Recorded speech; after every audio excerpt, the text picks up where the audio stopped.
اللي ما عملش الطاجن ده فايته كتير. ده يا بنات طاجن سمك خطير، معمول كده بكام تركية حلوة جدا وتوابل بسيطة جدا، ونوع سمك بقى تحفة، مسكر ودايب ولحمه أبيض. وعاوزة أقول لكم إن ده هيشرفك في العزومات، وكل اللي هيدوقوا عندك هيقولك عاملاه ازاي وايه نوع السمك، وولادك مش هيبطلوا يطلبوا منك، هيعشقوه. تعالوا بقى اقول لكم عملنا العظمه دي ازاي.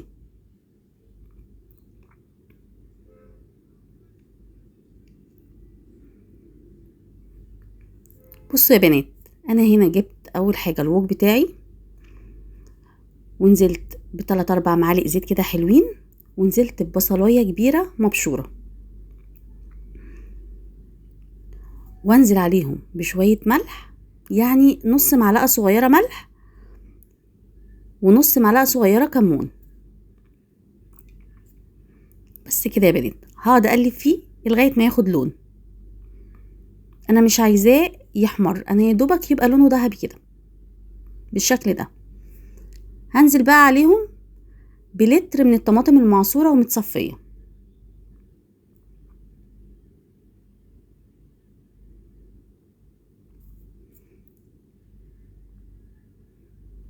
بدل حطينا طماطم يبقى نحط بقى معلقه سكر صغيره بس عشان تعادل الحموضه، وكمان بتديها تسكيره حلوه.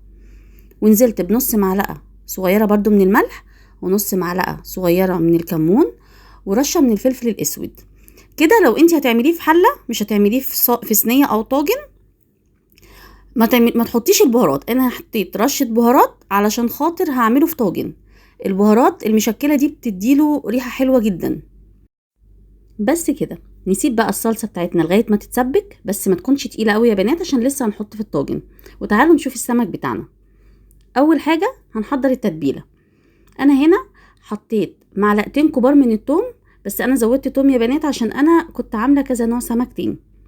وحطيت معلقه صغيره من هريسه الشطه. طبعا هريسه الشطه عايزه تكتري براحتك، مش عندك حطي شطه مكانها.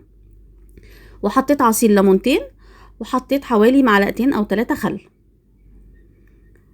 ونزلت بمعلقه صغيره من الملح، ومعلقه صغيره من الكمون، معلقه صغيره من الكزبره،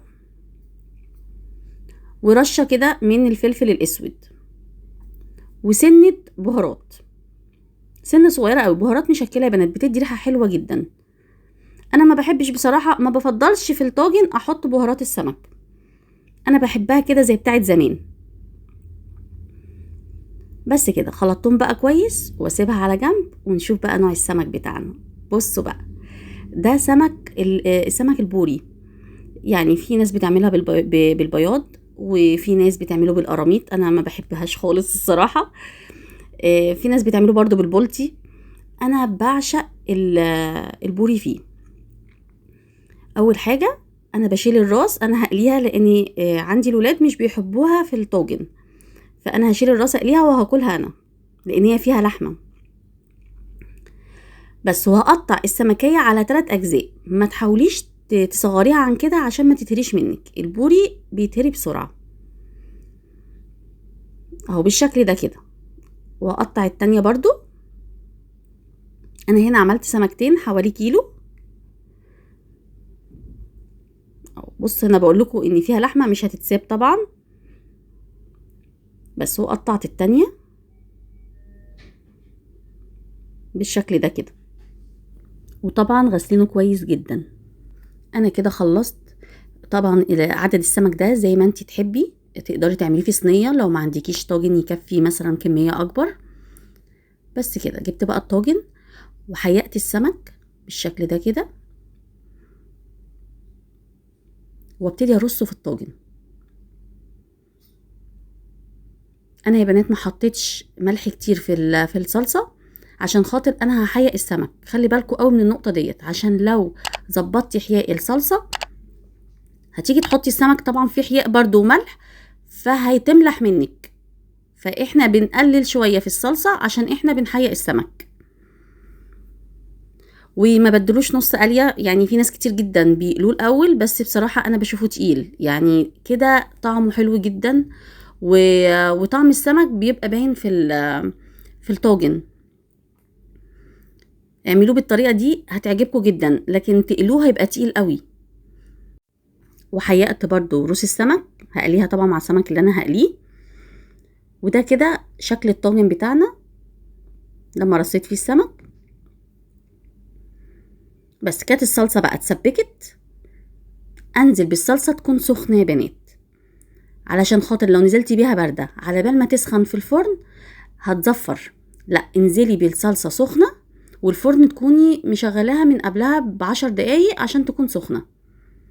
وهنا بقى حطي اللي انتي عايزاه، انا بحب الصراحه احط قرون فلفل بس. وهدخلها بقى الفرن، هتقعد لها نص ساعه لغايه لما الوش ياخد لون، يبقى كده خلاص السمك ما بياخدش وقت. شايفين بقى يا بنات الشكل كده بعد نص ساعه كان خد اللون ده. شايفين شكله؟ وما شغلتش عليه الشوايه ولا اي حاجه، انا شغلت الفرن من تحت بس على اعلى درجه حراره. شايفين الجمال؟ دي بقى اللحظه الحاسمه، يعني اللي انا بحبها في الفيديو كله. بصوا ال القطعه طالعه سليمه، ما اتهرتش. شايفين الشكل؟ واللحمه بتاعته بيضه وجميل. شايفين الجمال؟ بجد يا بنات الطاجن ده لازم تعملوه، هيفوتكوا كتير لو ما جربتوهوش. وبألف هنا.